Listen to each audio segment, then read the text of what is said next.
ولما جاءهم كتاب من عند الله مصدق لما معهم وكانوا من قبل يستفتحون على الذين كفروا فلما جاءهم ما عرفوا كفروا به فعلنتم الله على الكافرين بئس ما اشتروا به أنفسهم أن يكفروا بما أنزل الله بغيا أن ينزل الله من فضله على من يشاء من عباده فباءوا بغضب على غضب وللكافرين عذاب مهين. وإذا قيل لهم آمنوا بما أنزل الله قالوا نؤمن بما أنزل علينا ويكفرون بما وراءه وهو الحق مصدقا لما معهم قل فلما تقتلون أنبياء الله من قبل إن كنتم مؤمنين ولقد جاءكم موسى بالبينات ثم اتخذتم العجل من بعده وأنتم ظالمون. وإذ أخذنا ميثاقكم ورفعنا فوقكم الطور خذوا ما آتيناكم بقوة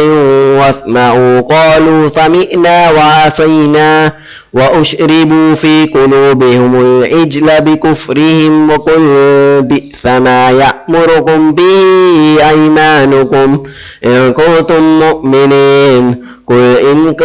كانت لكم الدار الآخرة عند الله خالصة من دون الناس فتمنوا الموت إن كنتم صادقين ولن يتمنوه أبدا بما قدمت أيديهم والله عليم بالظالمين. ولتجدنهم أحرص الناس على حياة ومن الذين أشركوا يود أحدهم لو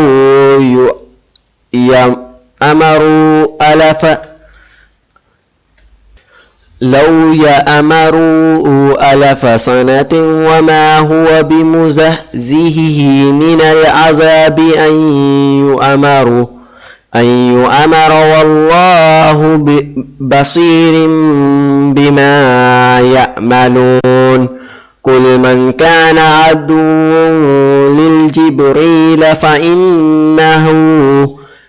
نزله على قلبك بإذن الله مصدقا لما بين يديه وهدى وبشرى للمؤمنين. من كان عدوا لله والملائكته ورسله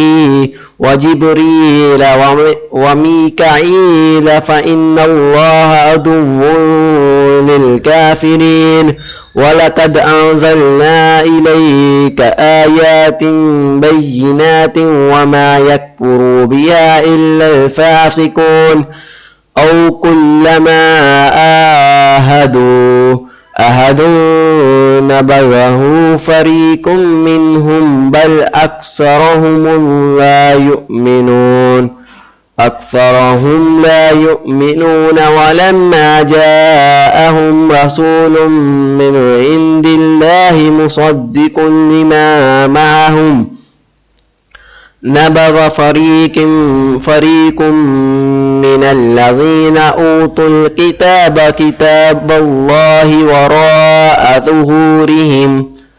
كأنهم لا يعلمون. واتبعوا ما تتلو الشياطين على ملك سليمان وما كفر سليمان ولكن الشياطين كفروا يعلمون الناس سحرا وما أنزل على الملائكين ببابل هاروت وماروت وما يعلمان من أحد حتى يقولا إنما نحن فتنة فلا تكفر فيتعلمون منهما ما يفرقون به بين المرء وزوجه وما هم بضارين به من أحد إلا بإذن الله ويتعلمون ما يضرهم ولا ينفعهم ولقد علموا لمن اشتراه ما له في الآخرة من خلق ولبئس ما شروا به أنفسهم لو كانوا يعلمون ولو أنهم آمنوا واتقوا لمثوبة من عند الله خير لو كانوا يعلمون يا أيها الذين آمنوا لا تقولوا رأينا وقالوا زرنا واسمعوا وللكافرين عذاب أليم ما يوعد الذين كفروا من أهل الكتاب والمشركين أن ينزل عليكم من خير من ربكم والله يختص برحمته من يشاء والله ذو الفضل العظيم ما ننسخ من آيات أو ننسها نات بخير منها أو مثلها ألم تعلم أن الله على كل شيء قدير ألم تعلم أن الله له ملك السماوات والأرض وما لكم من دون الله من ولي ولا نصير أم تريدون أن تسألوا رسولكم كما سئل موسى من قبل ومن يتبدل الكفر بالأيمان فقد ضل سواء السبيل ود كثير من أهل الكتاب لو يردونكم من بعد أيمانكم كفارا حسدا من عند أنفسهم من بعد ما تبين لهم الحق فاعفوا واصفحوا حتى يأتي الله بأمره إن الله على كل شيء قدير وأقيموا الصلاة وآتوا الزكاة وما تقدموا لأنفسكم من خير تجدوه عند الله إن الله بما تعملون بصير وقالوا لن يدخلوا الجنة إلا من كان هدى أو نصارى تلك أمانيهم قل هاتوا برهانكم إن كنتم صادقين بلى من أسلم وجهه لله وهو محسن فله أجره عند ربه ولا خوف عليهم ولا هم يحزنون وقالت اليهود ليست النصارى على شيء وقالت النصارى ليست اليهود على شيء وهم يتلون الكتاب كذلك قال الذين لا يعلمون مثل قولهم فالله يحكم بينهم يوم القيامة فيما كانوا فيه يختلفون ومن أظلم ممن منع مساجد الله أن يذكروا فيها اسمعوها وسعى في خرابها أولئك ما كان لهم أن يدخلوها إلا خائفين لهم في الدنيا خزي ولهم في الآخرة عذاب عظيم ولله المشرق والمغرب فأينما تولوا فثم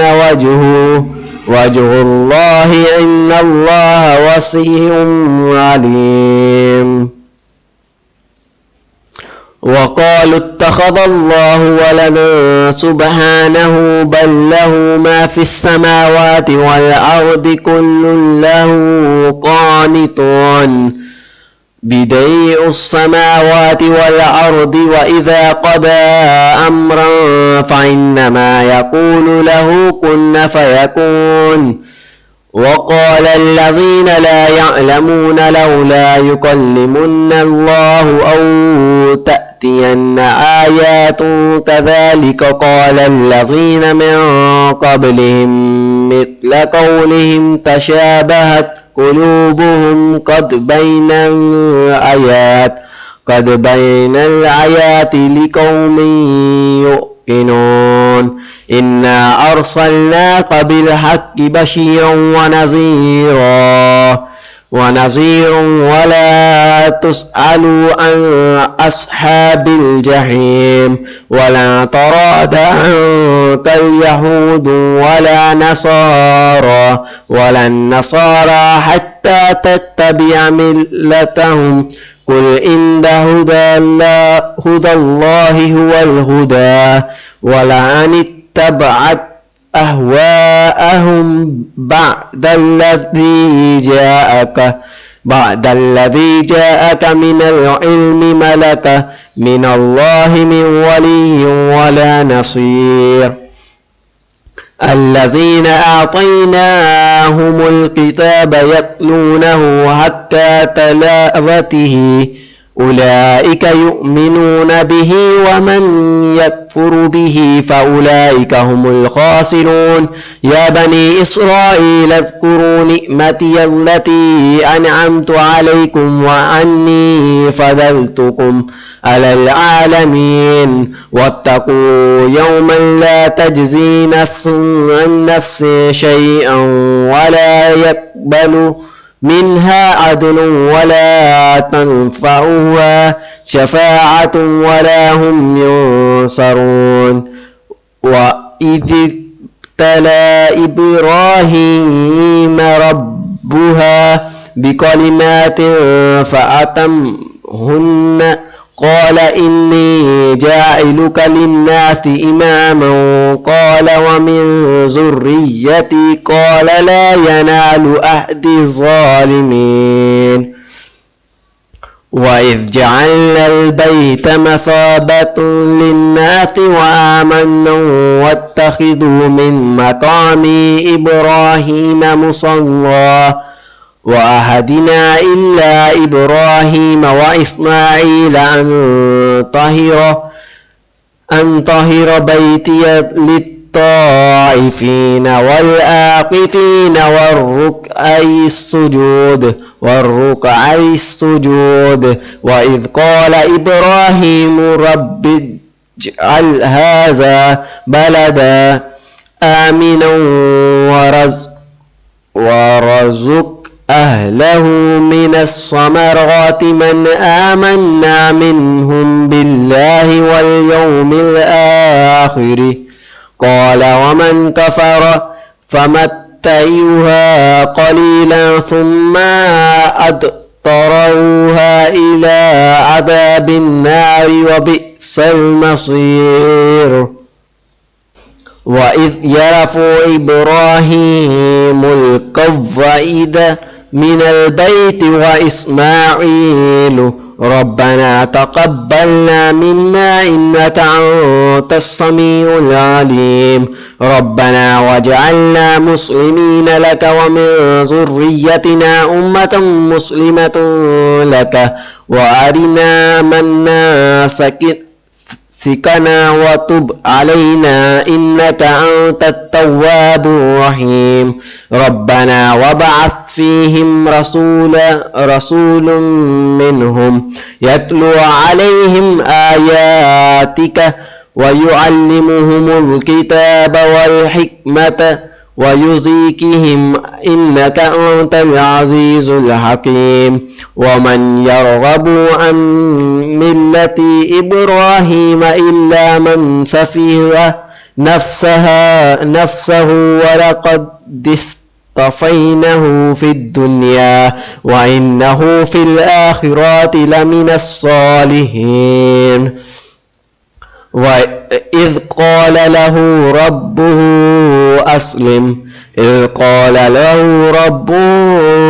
أسلم قال أسلمت لرب العالمين ووصى بها إبراهيم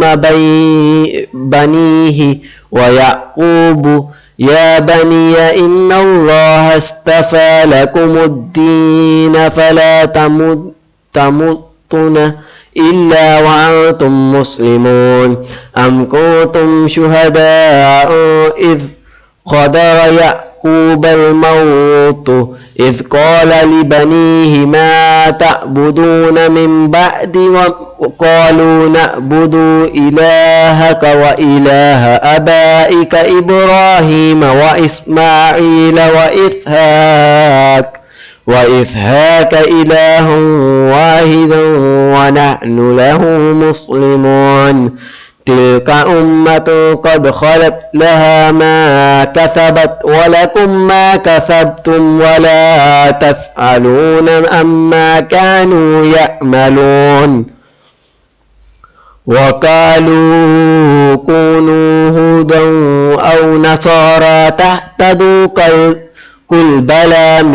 ملة إبراهيم حنيفا وما كان من المشركين قولوا آمنا بالله وما أنزل إلينا وما أنزل إلا إبراهيم وإسماعيل وإسحاق ويعقوب والأسباط وما أوتي موسى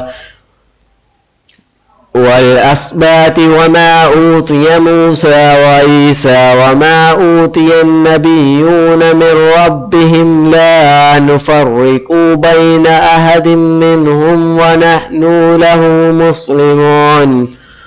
فإن آمنوا بمثل ما آمنتم به فقد اهتدوا وإن تولوا فإنما هو في شقاق فسيكفيكهم الله وهو سميع العليم صبغة الله وما أحسن من الله صبغة ونحن له عابدون قل أتحاجوننا في الله وهو ربنا وربكم ولنا أعمالنا ولكم أعمالكم ونحن له مخلصون أم تقولون إن إبراهيم وإسماعيل وإسحاق والأسباط كانوا هودا أو نصارى قل أأنتم أعلم أم الله ومن أظلم ممن كتم شهادة عنده من الله وما الله بغافل عما تعملون تلك أمة قد خلت لها ما كسبت ولكم ما كسبتم